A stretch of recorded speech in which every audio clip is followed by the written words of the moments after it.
पिशाच को सुमार्ग बतलाया कि माघ मास में प्रयाग में जाकर स्नान करने से तुम्हें पिशाच योनि से मुक्ति मिल जाएगी। पिशाच ने मुनि के कहे अनुसार प्रयाग में स्नान किया, जिससे उसे प्रेत योनि से मुक्ति मिल गई। तब मुनि कहते हैं कि अब मैं तुमसे गंगा यमुना के संगम का वर्णन करता हूँ, जिसके जल की एक बूंद के स्पर्श से केरल देश का ब्राह्मण भी मुक्त हो गया था। तब ऋषि के ऐसे वचन सुनकर वह प्रेत अपने मन में महान शांति का अनुभव करने लगा, मानो उसके सभी दुख दूर हो गए हों। पिशाच मुनि से कहने लगा, हे मुनिवर, केरल देश का ब्राह्मण किस प्रकार मुक्त हुआ, ये कथा कृपा करके आप विस्तार पूर्वक कहिए। देवद्युति कहने लगा, केरल देश में वासु नाम वाला एक वेद पारंगत ब्राह्मण था। उसके बंधुओं ने उसकी भूमि छीन ली थी, जिससे वह निर्धन और दुखी होकर अपनी जन्मभूमि त्याग कर देश विदेश में घूमता किसी व्याधि से ग्रस्त होकर मृत्यु को प्राप्त हो गया। उसका कोई भी बंधु बांधव नहीं था, जिस कारण उसकी अंतिम क्रिया भी विधिवत संपन्न नहीं हुई और न ही उसकी दाह क्रिया हुई। इस प्रकार क्रिया के लोप होने से निर्जन वन में प्रेत बनकर वह चिरकाल तक भटकता रहा। शीत, ताप, भूख, प्यास के दुख से हाहाकार करता हुआ वह नंगे शरीर रोता फिरता था, परंतु उसे कहीं भी सद्गति दिखाई नहीं देती थी। सर्वथा दान न देने से वह अपने कर्म फल को भोगता था। जो लोग अग्नि में आहुति नहीं देते, भगवान का पूजन नहीं करते, वे आत्मविद्या का अभ्यास नहीं करते। अच्छे तीर्थों से विमुख रहते हैं जो लोग दुखी लोगों को स्वर्ण, वस्त्र, तांबूल, रत्न, फल तथा जल नहीं देते और छल कपट से जीविका प्राप्त करने वाले, दूसरों और स्त्रियों का धन हरण करने वाले, पाखंडी, कुटिल, चोर, बाल, वृद्ध तथा आतुर और स्त्रियों पर निर्दयता करने वाले, आग लगाने वाले, विष देने वाले, झूठी गवाही देने वाले, कुमार्ग पर चलने वाले, माता पिता, भाई बहन, संतान और अपनी स्त्री का त्याग करने वाले, जो सब तीर्थों में दान लेते हैं, पालन करने वाले, स्वामी को त्यागने वाले, गौर तथा भूमि के चोर, वेदों की निंदा करने वाले, वृथा द्रोह करने वाले, प्राणियों पर हिंसा करने वाले, देवता गुरु की निंदा करने वाले, ये सभी बारंबार प्रेत, पिशाच, राक्षस और अन्य बुरी योनियों में जन्म लेते हैं। इसलिए बुरे कर्मों से बचकर धार्मिक कार्य तथा यज्ञ, दान और तप आदि कार्य करने चाहिए, क्योंकि कर्म फल अवश्य ही प्राप्त होता है। इस प्रकार प्रेत की गति देखकर पाप कर्म कदापि नहीं करने चाहिए। ब्राह्मण कहने लगा कि इस प्रकार उस केरल ब्राह्मण ने उस पर्वत पर अधिक समय बिताकर एक मार्ग में एक पथिक को देखा, जो 2 गगरियों में त्रिवेणी का जल लिए हुए था। आनंद पूर्वक वह भगवान के चरित्र का गान कर रहा था। प्रेत ने उसका मार्ग रोक लिया और कहने लगा, तुम डरो मत, इस गगरी का जल मुझे पिलाओ, नहीं तो मैं तुम्हारे प्राण ले लूंगा। देवद्युति कहने लगा, दुखी, निर्बल, नंगे मुरझाए हुए तुम कौन हो? पैरों से पृथ्वी को स्पर्श ना करके चलते हो। लोमश जी कहने लगे कि प्रेत यह वचन सुनकर कहने लगा कि मेरे ऐसे होने का कारण भी सुन लो। मैंने अपने पूरे जीवन में कभी ब्राह्मणों को दान नहीं दिया। अत्यंत लोभी, क्रियाहीन, दूसरे के अन्न से पलने वाला था। मैंने कभी किसी को भिक्षा नहीं दी, ना मैं दूसरे के दुख से दुखी हुआ। मैंने प्यासे प्राणियों को भी कभी जल नहीं पिलाया। मैंने कभी छाता, जूते आदि का दान भी नहीं किया। ना किसी को जल का पात्र, पान या औषधि दी। ना मैंने अपने घर में कभी किसी अतिथि को ठहराकर उसका सत्कार किया। अंधे, वृद्ध, अनाथ और दीनों को मैंने कभी अन्न से संतुष्ट नहीं किया। न ही किसी रोगी को मुक्त किया। न कभी ब्राह्मणों को दान दिया, न कभी अग्नि में हवन किया। वैशाख आदि मास में कभी किसी को ठंडा जल भी नहीं पिलाया। ना ही मैंने बड़ या पीपल का कोई वृक्ष लगाया। ना किसी प्राणी को बंधन से छुड़ाया। कभी कोई व्रत करके शरीर को नहीं सुखाया। इस कारण मेरा पूर्व जन्म सब बुरे कार्यों में ही व्यतीत हो गया।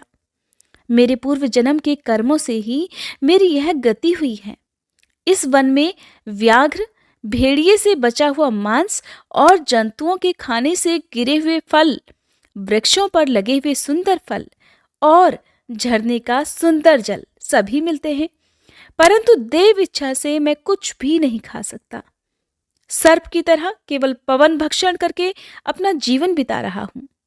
बल, बुद्धि, मंत्र, पुरुषार्थ से लाभ, हानि, सुख, दुख, विवाह, मृत्यु, जीवन, भोग, रोग तथा वियोग में केवल भाग्य ही कारण होता है।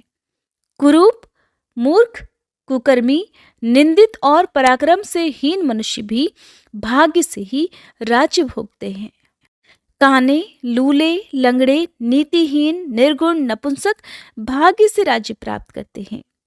पर्वत पर भी बलवान राक्षस पिशाच रहते हैं, जिनमें से कभी कभी कोई कहीं कहीं वन में फिरते हुए अपने कर्म के अनुसार अन्न जल प्राप्त कर लेते हैं, परंतु आपको उनका भय नहीं होना चाहिए, क्योंकि धर्मात्मा पुरुषों की उनकी पवित्रता ही रक्षा करती है।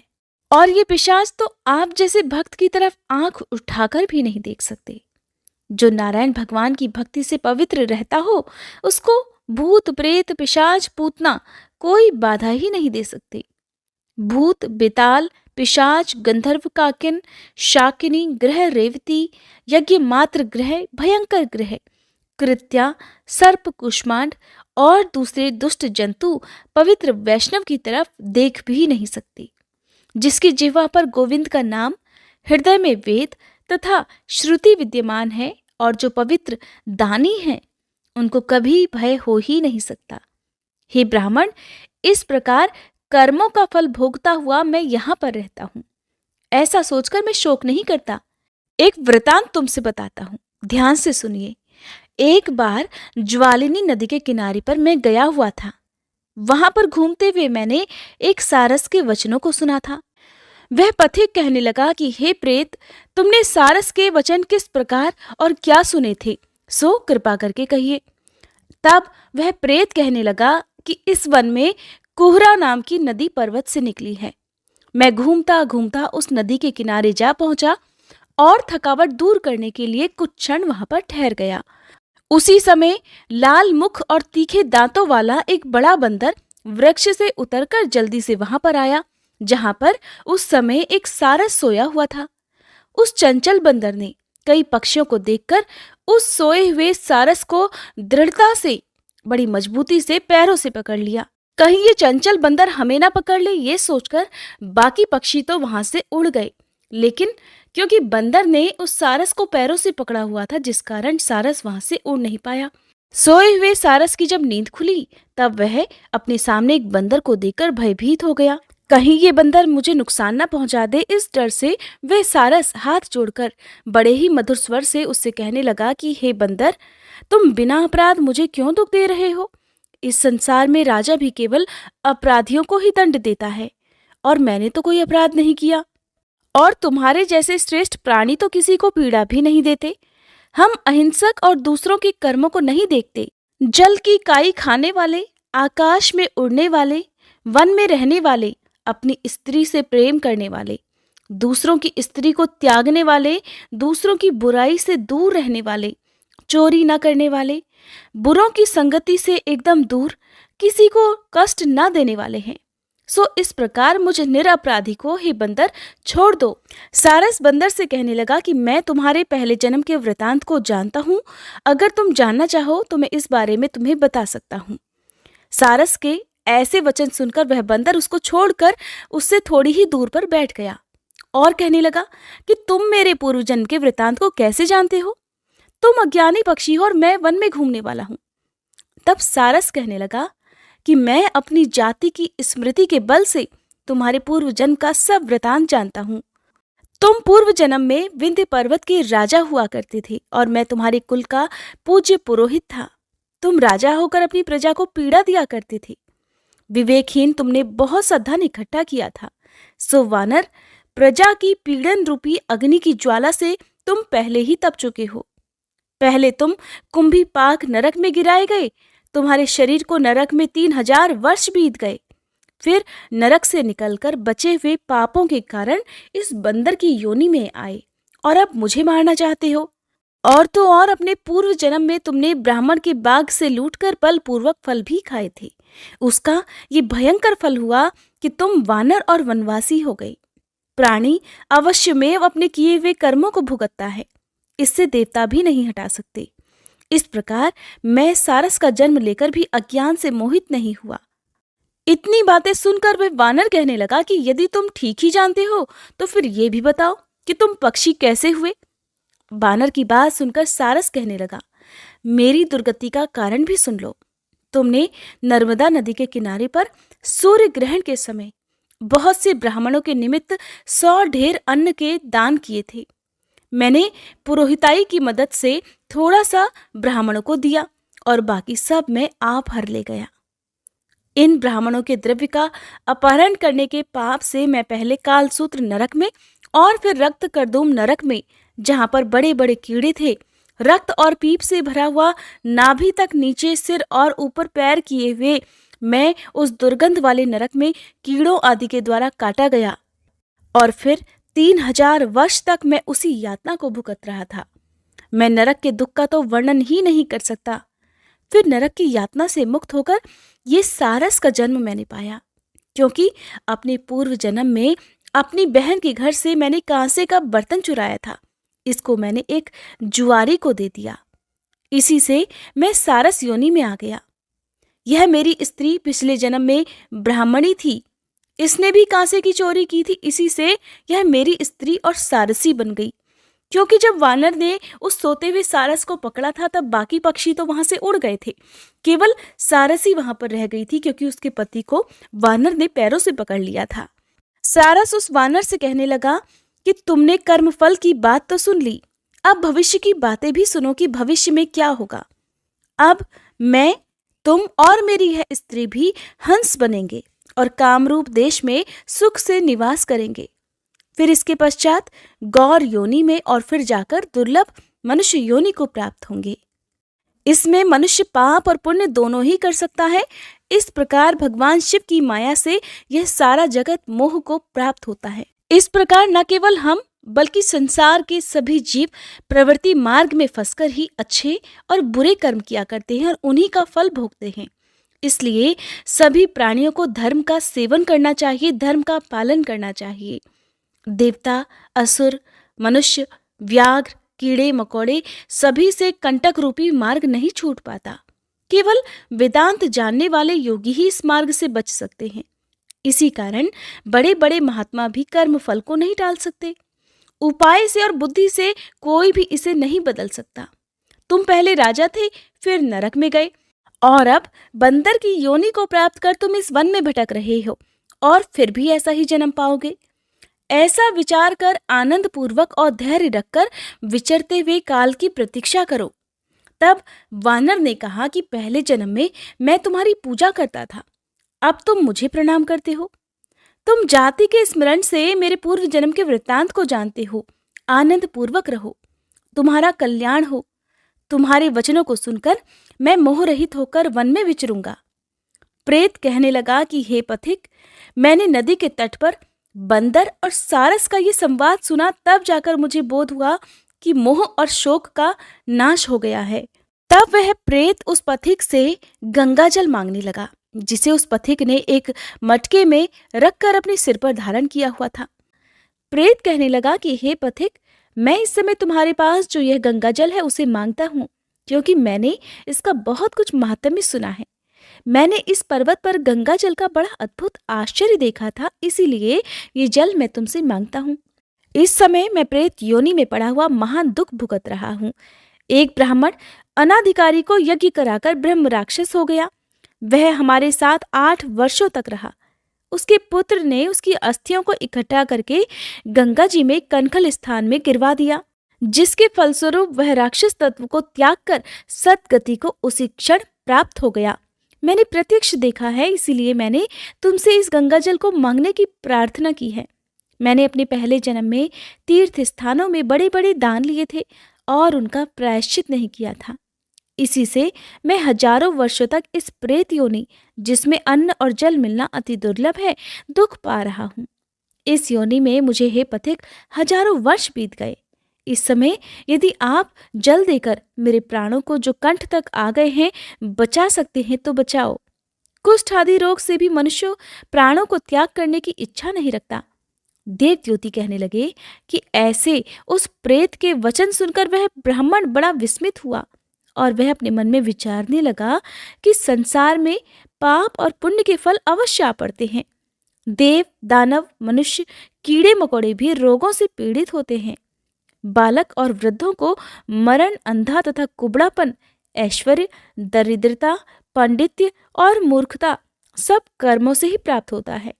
इस कर्म भूमि में जिन्होंने न्याय से धन इकट्ठा किया है वह धन्य है। ये सुनकर वह प्रेत गदगद वाणी में कहने लगा कि हे पथिक, मैं जानता हूं कि आप सर्वज्ञ हैं।